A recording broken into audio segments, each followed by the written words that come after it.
welcome back to Algebra 2.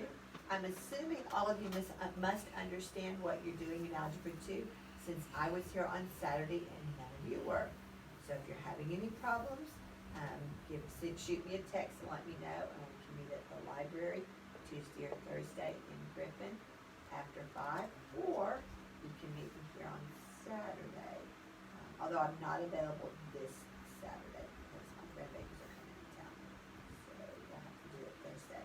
Anyways, you should now have turned in week 1's Algebra 2 work, and you're getting a handout that will remind you what that was. Maybe it was some pre-test stuff.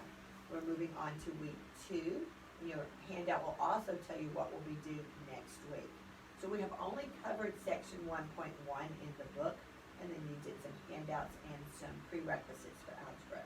So we're going to open your book to 13 and your workbook to your notebook to the exercises for this week. It says week 2, 1.2, properties of real numbers. And it basically just shows us how we classify the numbers. You have reals, irrationals, wholes, rationals, integers, and naturals. And it's going to tell you exactly what those make up. For example, all of them are real. Reals made up of the i's and the q's, the irrationals and the rationals. And then over on the rational side, it breaks down into integers, breaks down into whole numbers, breaks down into naturals. Okay? So natural is the smallest. If it's inside, it also fits for the others. So natural is automatically whole, it's automatically integer, it's automatically rational, it's automatically real. But that doesn't necessarily mean that a whole is a natural because it's on the outside, not on the inside. So let's look at some practice with that. Example 1.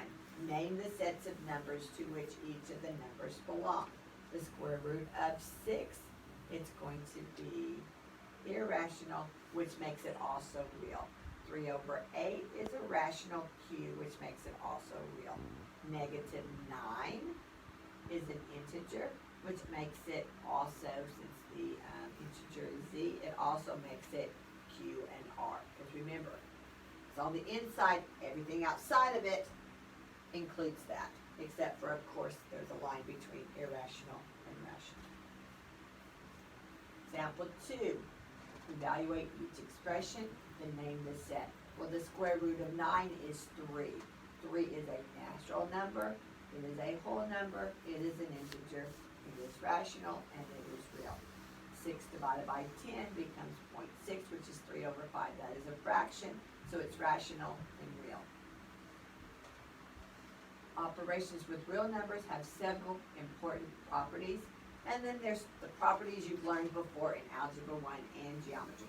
Commutative, right? That tells me if 5 plus 9 equals 9 plus 5, 14 equals 14. It tells me that 12 times 4 is the same as 4 times 12. We also have the associative property. That means you can move the parentheses in an addition or multiplication sentence, and it doesn't change. 7 plus 6 plus 9 is the same as 7 plus 6 plus 9. And it works the same with multiplication. Will not work with subtraction, will not work with division, but it will with these. That's the associative. They're associating with different people. Additive identity and the multiplicative identity. That means you can add 0 to any number and it doesn't change. Multiplicative identity means you can multiply by 1 and it doesn't change. And then there's the additive inverse. That means you can add the opposite of a number, 8 plus negative 8, negative 8 plus 8, or negative 1/3 plus 1/3. When you add this additive inverse, you're going to get 0, all right? It says each real number except 0 has a multiplicative inverse. That means the number you can multiply it by to get 1. 1 over 8, its inverse is 8 over 1, all right? Negative 0.2 times negative 5 gives you 1. You have a little list here that shows you the commutative, the associative, the identity, and the inverse, and that's on page 15. We've seen this before. There's also a handout in your packet. It is called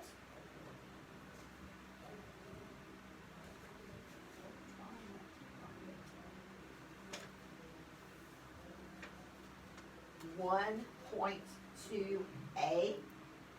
Has no work on it. It's just a handout.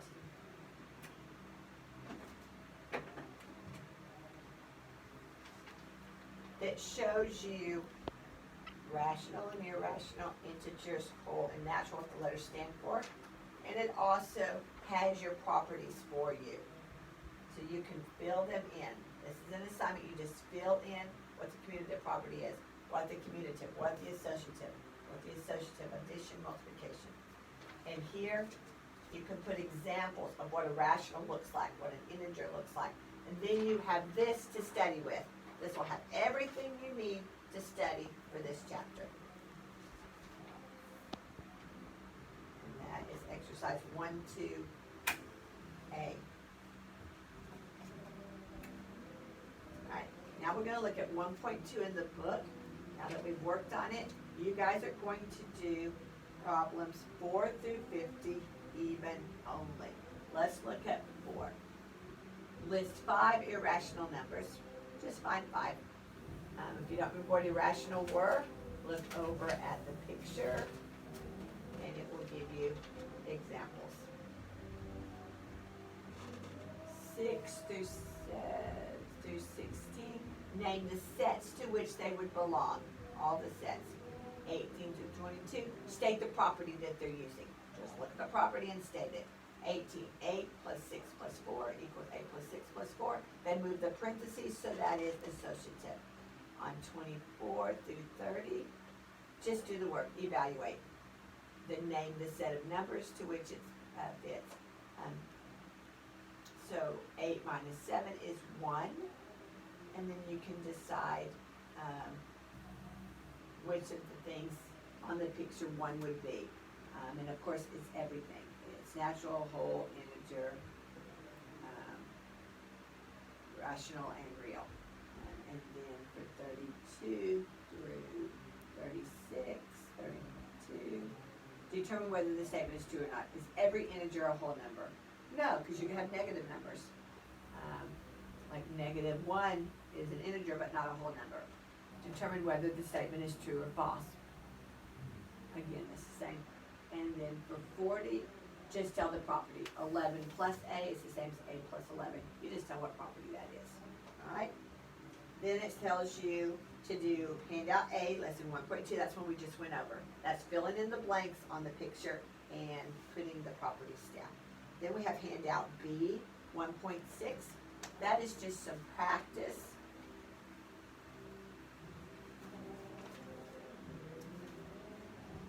Practice simplifying algebraic expressions. So I'm going to work number 1 on the board for you. You can get some practice. And it's going, that is the same as exercise 1.3 in the book, solving equations. So before we work that, let's look at exercise 3 in the book, solving equations.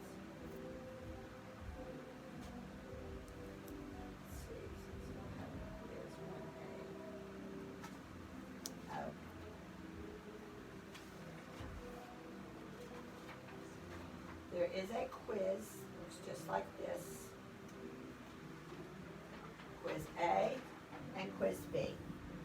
Quiz A is the only one you're doing now. It's over sections 1 and 2. Quiz B is not until next week because we're not going to get to 1.4 until next week.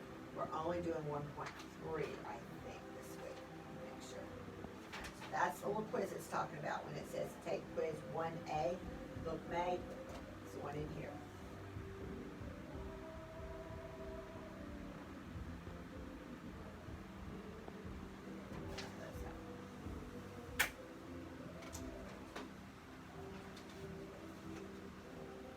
Alright, so that's the quiz 1A. Let's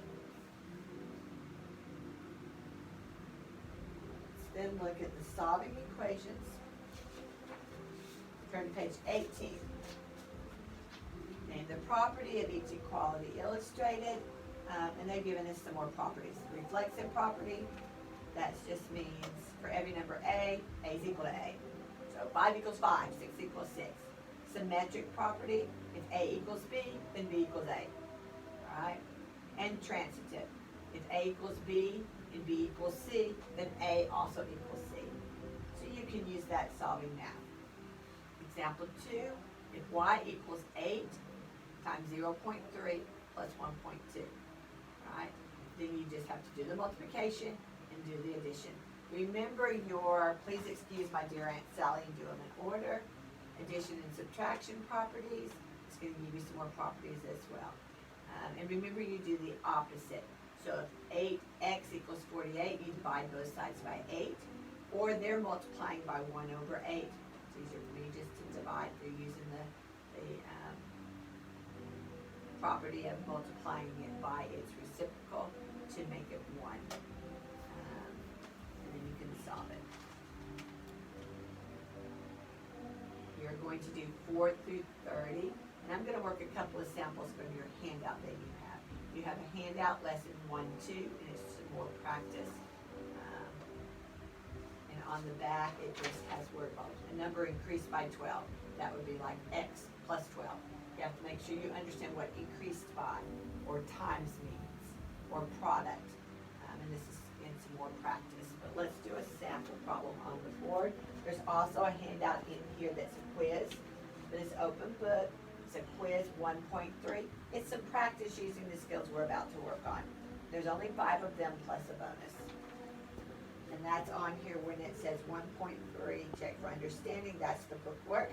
Quiz 1.3. This is it. When it says quiz 1, chapter 1, quiz B, lessons 1.3 and 1.4, there's a little star next to that that says move to next week, because we're not going to get to 1.4. There's enough stuff in 1.3 to keep y'all all week. I'm going to work one problem from the book and one problem from the handout, and then y'all will have the week time. From the book, I will take problem 13.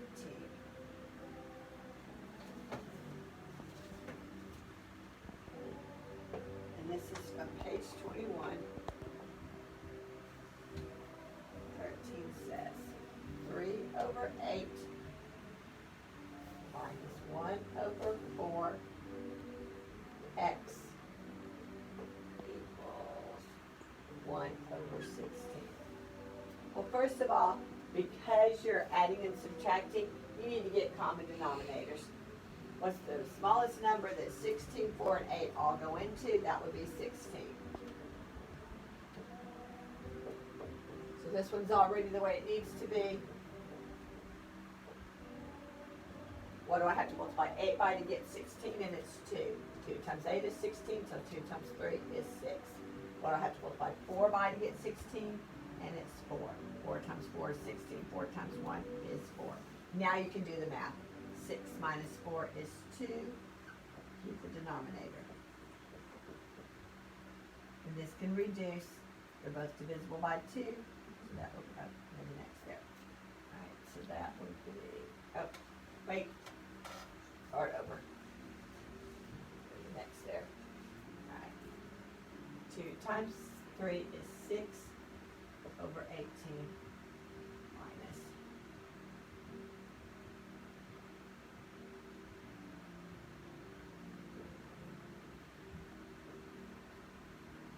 4 over 16 x equals 1 over 16. We want the x by itself, so we're going to subtract 6 over 16 and subtract 6 over 16. So this is gone.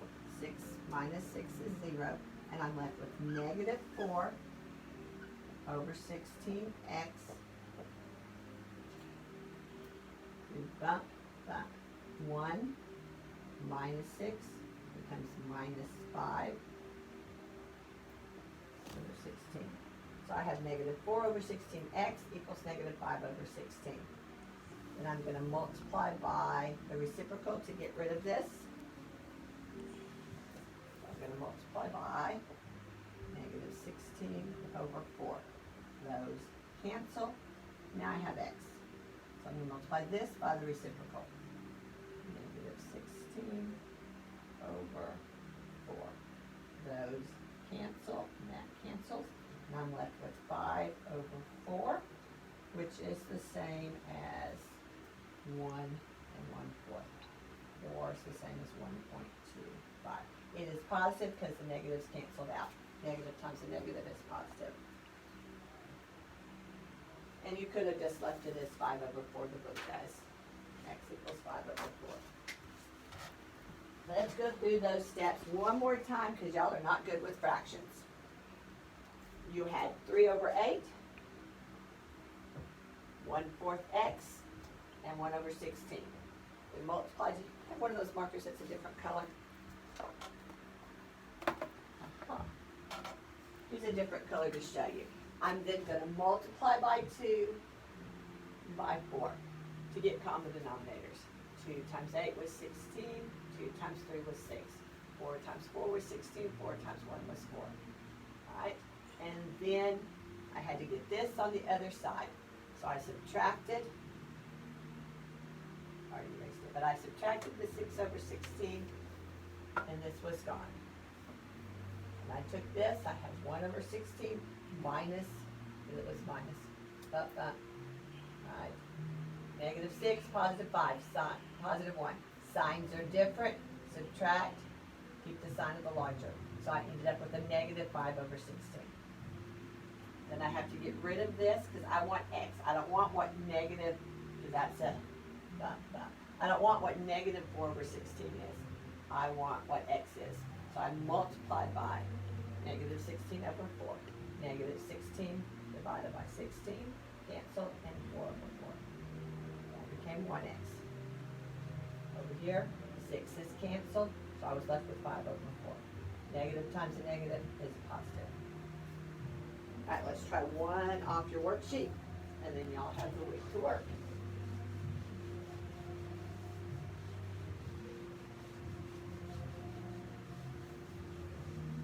All right, the handout that you guys have, this blue works better than that. On the back part of this, you just word problems, write an algebraic expression for each verbal, and write an equation that will solve it. A number decreased by 81 is 100. What's the equation? What's the answer? You just fill those in. Now let's do a practice of simplifying. We're going to do number 1 together. This is from the exercise 1, 2, and it's B. Because remember, A was just filling in the circles in the pictures. We have 5x minus 3y is equal to negative 2x plus 3y. There. 5x minus 3y minus 2x plus 3y. Well, first of all, this is easy because you're going to combine like terms. So I notice I have an x and an x. So let's do that first.